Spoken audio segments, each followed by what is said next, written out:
The David Pakman Show at davidpakman.com. Welcome to the bonus show. When we talk about animals being removed from the endangered species list, it's generally considered a good thing because it means that a population has recovered from at one point being dangerously low. But it can also lead to bad things. And what I mean by that is that federal officials now announce plans to remove the grizzly bear from the endangered species list. So that's good news, right? It's no longer an endangered species. The problem is that now states will be able to approve hunting of grizzly bears as long as the bear population stays above 600 bears. Now, these protections have been in place for more than 40 years. For example, in the Yellowstone National Park area, that's going to be lifted this summer. Grizzlies in all continental U.S. states other than Alaska, which I guess is not. Is Alaska really a continental state? I think it is, but it's not contiguous. Ah, okay. Continental, but not contiguous. Yeah. Hawaii and Alaska are not contiguous. Right. And then only Hawaii is not continental because it's not on the continent. I think that's fair to say. Yeah. All right.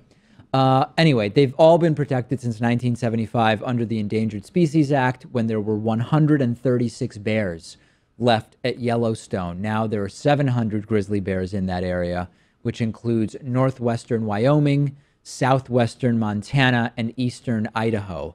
So, I mean, I'm glad that it's no longer endangered, but if now all of a sudden you're going to say, well, it's not endangered, so start killing them again, isn't it just going to get endangered again? And I know what they say, as soon as the population goes below 600, then it's endangered again. Why are we even getting involved in this limbo? Right. It seems so incredibly counterintuitive to us, too. Like, you have barely over enough bears that you would need to have that baseline of them being endangered. Right. And so now we can go ahead and start shooting them. And also, I mean, you're talking about such a small population there because, they are a predator species. There's only a few hundred of them, right? So how can you really keep track of if you have hunters going out there? If it's that small of a number, it's just hard to do. Yeah, I mean, I guess every hunter would have to register every single kill. Mm-hmm. So you're sort of trusting that they're going to do that. And of course, the crimes are pretty significant for illegal hunting or not properly disclosing kills. But in terms of the numbers, there were at one point 50,000 grizzly bears, and they were over a lot of North America. And in the 1850s, we started hunting them and trapping them really, really aggressively.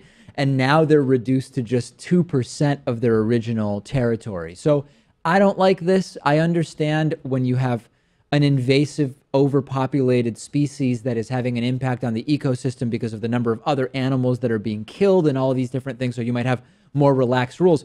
That's not the case with the grizzly bears. We're talking about going from a couple hundred to several hundred when there were at one point 50,000. Well, luckily, I mean, grizzly bears are resilient because they do eat an omnivorous diet, and they've gone primarily from nuts and bark, apparently, in the Yellowstone Park area, to meat more so than they have before. Sort of the opposite of what you've done. Right. You've gone to nuts and bark, and then... Also, I'm surprised this is happening when you have Betsy DeVos as the education secretary. In what way? Because she's totally fine with guns in schools to protect against potential grizzlies. From grizzly bears, right. Yeah, that's true. You'd think that if... well, I guess no, it is consistent in a way because the population has recovered so much that now they might be showing up to schools. See, I thought they were being shot left and right, and that's why the population would go down. Oh, I see what you're saying. Two sides of the same coin, I guess. You're trying to apply logic to an illogical statement from Betsy DeVos, and that's rarely going to lead you down a logical path, I think is what we're very quickly learning. She's the Secretary of Education. She must know what she's talking about. That's what one would assume. Yeah, although Al Franken sort of demonstrated that that's not true. Not about Betsy DeVos, I'm saying. I'm not insulting Al Franken here. He did a great job questioning her. I wonder if this has anything to do with the Trump administration's approval of hunting hibernating bears. I don't think so. Okay. I mean, I think it's just unrelated. It's related insofar as it relates to bears. Could be a different type of bear? Different. I think it is. It wasn't the brown bear or black bear. Okay. Yeah. I don't know. Lots of types of bears. Hey, so it turns out that Texas is too windy and too sunny for dirty fossil fuel legacy energy sources to be profitable anymore. We have a situation in Texas which, as a result of how windy it is and as a result of how sunny it is blowing out of the water economically There's a little fly here that's bothering me, and it's been here for a while, and I'm going to have to try to, excuse me, Pat, I might have to kill the fly. I'm going to try to continue here, but that is a really aggressive fly that I'm dealing with right now.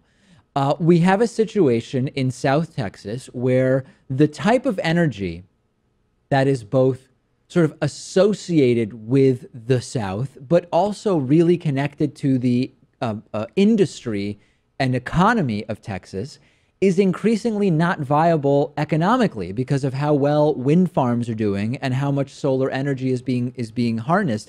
And what may do it, what may be the sort of death blow to dirty energy in Texas could be once we can more easily store alternative energy. This is one of the big problems with alternative energy right now, which is if you're collecting solar energy with solar panels, if you're collecting more energy than you need right then and there, it's not easy to store that energy. And this is something that Elon Musk is working on with the Tesla batteries, et cetera, et cetera. So you basically have to send that energy back into the grid. And it's much more difficult to sort of store that energy for when you actually need it.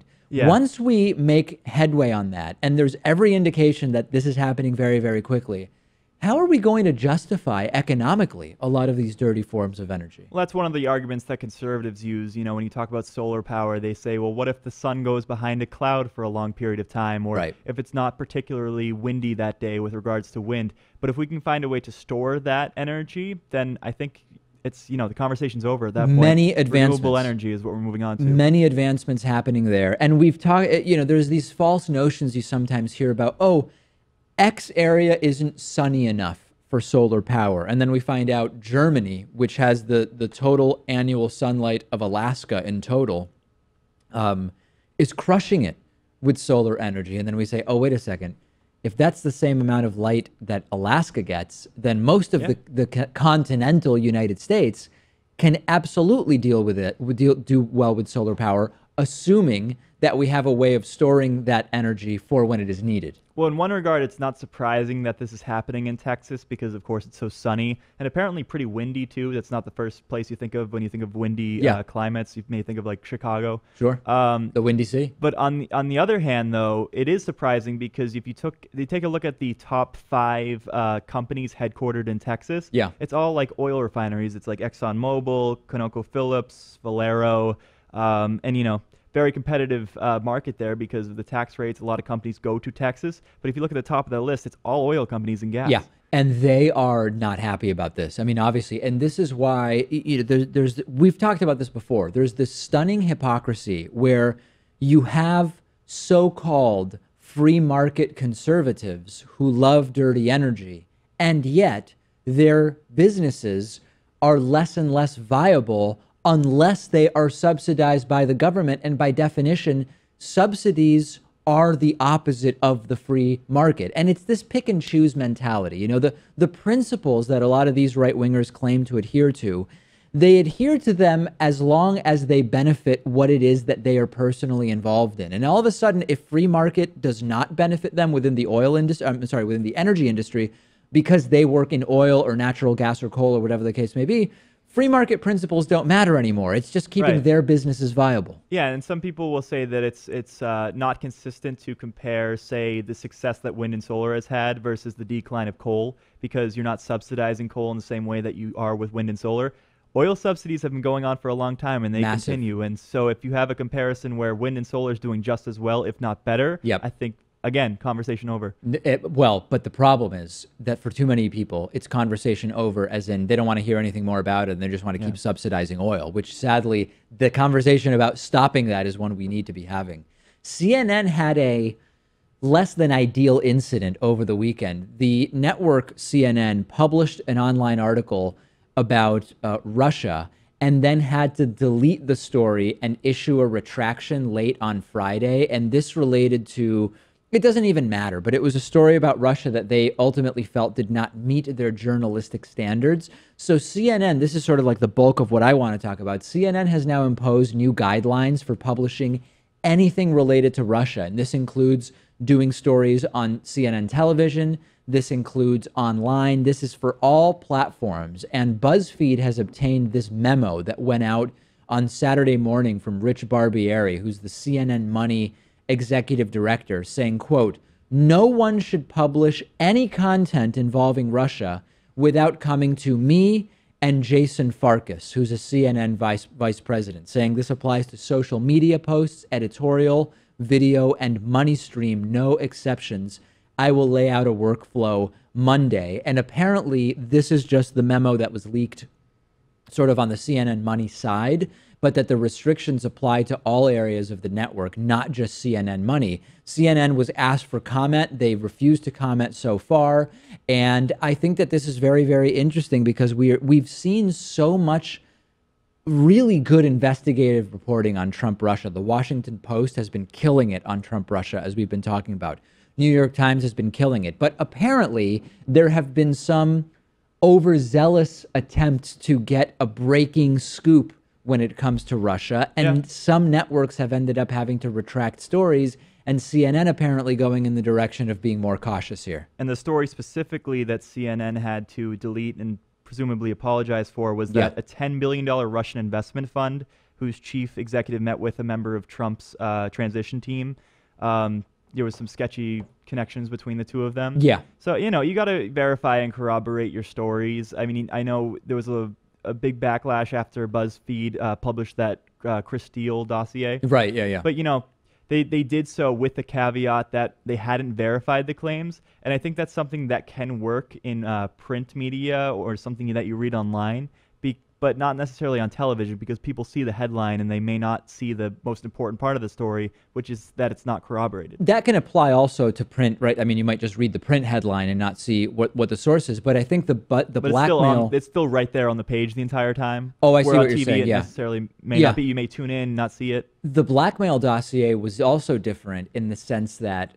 the dossier was the dossier, and the question was more over whether it's okay to publish a dossier whose contents have not all been verified. But there was no question, well, I think there were some Trumpists saying, oh, the dossier itself is not really a dossier. But there was no question as to the dossier being the dossier about which Donald Trump and Barack Obama were briefed, blah, blah, blah, blah, blah. It was more like, is it newsworthy or respectable to publish it? Okay. This being a slightly different situation where you actually had an improperly sourced story that did not meet with what CNN claims are their own editorial guidelines. My concern is I don't want a situation. We want to know what are the journalistic standards when a story has been published by the Washington Post on Trump Russia or whatever investigative story. I wouldn't want something like this to make it less likely that these investigative stories will be published for fear of having to retract them because this happened to CNN. You know what I mean? Sure, but on the other side, there's this whole boy who cried wolf concern that you might have. Yeah. Where if it comes out again and again that stories published turned out to be false, then if there really is a smoking gun and something actually is there's a there, people may not believe it because they chalk it up all as fake news and incredible. Well, that gets back to this whole... Incredible? Incredible? Not credible? Incredible? I guess incredible in a sense. This gets back to this whole idea of if everything's a scandal, nothing's a scandal. Which is if there's 100 stories a day about Trump Russia and some significant percentage of them end up being not rigorously sourced and maybe untrue, then people become desensitized to the real stories about Russia. And I think that's definitely a concern. It's sort of similar to it can't all be a scandal. Right. I don't know if you saw the entirety of the James Comey testimony. Most of it. To the Senate Intelligence Committee. But I think at one point he said something to the effect of some of the reports that he's seen is just to the best of his knowledge completely untrue. But we don't know specifically what reports that he's talking about. And, I see. You don't necessarily have to believe Comey with everything he says, but I don't really know if I have a reason not to believe him. Yeah, he's not proven himself to be a liar in the way that Donald Trump has, that's for sure. Okay, so CNN in some hot water there, but I guess they've... when this happens, does your overall trust of CNN get affected long-term because of this one incident? I mean, if they're reporting something based off of one unnamed source, I'm kind of skeptical to begin with. Regardless of where it's coming from. Yeah. I guess I kind of agree. I mean, I feel like we tend to look at all of these stories with somewhat of a skeptical eye, right? Right, and that's why, when you have the FBI director or someone in a position of authority verifying the story even months later, that's why I think that's significant, because we never really know for sure until it comes out of their mouth. That's for damn sure. No doubt about that. All right, that's it it for the bonus show. We will talk to you tomorrow. Thanks for joining us today. The David Pakman Show at davidpakman.com.